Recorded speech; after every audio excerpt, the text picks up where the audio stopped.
কি দেখে লোভ লাগতেছে? লোভ তো লাগারই কথা, হ্যাঁ? খাবার দেখে লোভ লাগে না এরকম মানুষ তো আসলেই নাই। তো চলো আজ আমি তোমাদের সঙ্গে শেয়ার করব কিভাবে একদম প্রফেশনালভাবে বেকারির থেকেও সুন্দর করে রেস্টুরেন্টকে ফেল করায় দিয়ে কিভাবে চিকেন স্টাফ বান তৈরি করা যায়। আমি গ্যারান্টি দিতে পারি এরকমভাবে যদি তোমরা বাড়িতে তৈরি করো কেউ কিন্তু আর রেস্টুরেন্টের চিকেন স্টাফ বান খাবা না। এতটাই স্বাদ, এতটাই মানে এতটাই সুন্দর। অনেক বকবক করা হলো, এখন চলো রেসিপিতে যাই। আসলে আগে থেকে আমি ভিডিও করতে পারি নাই। ফার্স্ট হচ্ছে আটা বা ময়দা দুটোই একসাথে নিলেই বেশি ভালো হবে। নিয়ে সুন্দর করে মাখায় 1 ঘন্টার জন্য রেখে দিতে হবে। 1 ঘন্টা পরে এতটা নরম তুলতুলে হবে। এর ভিতর কিন্তু ইস্ট দিতে হবে, চিনি দিতে হবে, হালকা লবণ দিতে হবে। দিয়ে সুন্দর করে এরকম করে একটা ডো তৈরি করে নিতে হবে। নিয়ে তারপরে 1 ঘন্টা পরে এরকমভাবে বেলে এর ভিতর যে মাংস রান্না করা হয়েছে ওই রান্নাটা দিয়ে দিতে হবে। তোমরা ডিটেলসে জানতে চাইলে আমাকে তোমরা কমেন্ট বক্সে কমেন্ট করো, আমি তোমাদের ডিটেলস সব কিছু বলে দেবো। আসলে আমি ঘুমাইছিলাম এই জন্য একদম প্রথম থেকে আমি তোমাদের দেখাতে পারি নাই, ঠিক আছে? কারণ 1 ঘন্টা আগে এটা হচ্ছে মেখে রেখে দিছিল। 1 ঘন্টা বা 2 ঘন্টা রেখে দিতে হবে, নাহলে কিন্তু সুন্দরভাবে নরম হবে না। তো এখন হচ্ছে সুন্দর করে একটা শেপ দিতে হবে। কেটে সুন্দর করে একদম বানের রেস্টুরেন্টের যে বানগুলো হয়, বেকারিতে যে বানগুলো হয় ওরকম করে একটা শেপ দিতে হবে। দাঁড়াও, তোমরা এই যে দেখতে থাকো। আর যদি তোমরা বুঝতে না পারো আমাকে কমেন্ট বক্সে কমেন্ট করো, আমি ডিটেলসে জানাবো। আসলে আমি নিজেই জানতাম না যে আমি ভিডিওটা করব। তারপর ভাবলাম না, আমি ভিডিওটা করি যেহেতু এত সুন্দর একটা রেসিপি হচ্ছে, আর সেটা আমি তোমাদের সঙ্গে শেয়ার করব না, এটা কি হয় কখনো? কখনো হয় বলো তো?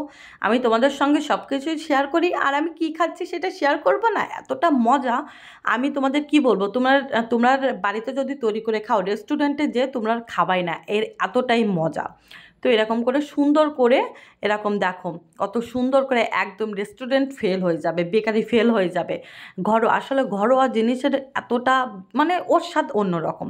যেগুলো বাইরে খেলে ওর স্বাদ একরকম কখনোই হয় না। তো এই যে দেখো, এই যে হয়ে গেছে কত সুন্দর একদম। এই দেখো, এই যে এখন হচ্ছে এইগুলো কিন্তু আধা ঘন্টা বা 1 ঘন্টার জন্য রেস্টে রেখে দিতে হবে, নাহলে কিন্তু হবেই না, ফুলবে। এই দেখো, এরপরে হচ্ছে এর ভিতরে ওই ডিমের সাদা অংশ কিন্তু নেওয়া যাবে না, কুসুমটুক হচ্ছে ব্রাশ করে দিতে হবে। এই দেখো সুন্দর করে দিয়ে দিতে হবে।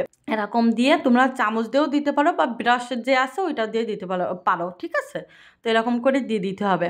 এইটা দিলে তো একটা সুন্দর কালার আসবে। আর সাদাটা দিলে কিন্তু ডিমের সাদা অংশ দিলে কিন্তু ওইভাবে কালার আসবে না, আর ওইটা দিতে নেই। যাই হোক, তারপরে এই যে মাইক্রোওভেনে 20 মিনিটের মতো রেখে দিতে হবে। 20 মিনিটের মতো রেখে দিলেই হয়ে যাবে, বেশি সময় কিন্তু রেখে দেওয়া লাগবে না। তার ভিতরে এসে এসে দেখতে হবে যে পুড়ে গেছে কিনা বা এরকম কোনো কিছু লাল লাল হয়ে গেলে কিন্তু হয়ে যাবে। আর এর এত সুন্দর একটা ঘ্রাণ, মানে কি বলবো, দেখলেই লোভনীয়। কি দেখে তোমাদের লোভ লাগতেছে? আমি জানতাম লোভ লাগবে।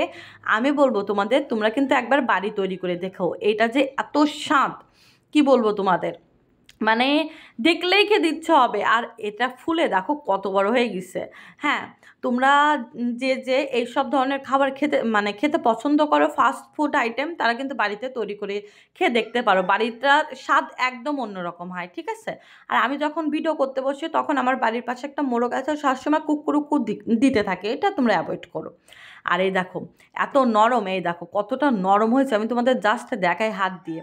এই দেখো, এই যে এত সুন্দর স্বাদ হয়েছে কি বলবো তোমাদের। আমার মনে হচ্ছে আমি আবার খাই। একটাই খেলে একদম পেট ভরে যাবে, তোমাদের আর ভাত খাওয়া লাগবে না। আমি তো একটা খেয়ে আর ভাত খাইনি, এটা খেলে আসলে পেট একদম ভরে যাবে। তো এই দেখো, এটা আমার ওই যে কি ভালো লাগিছে।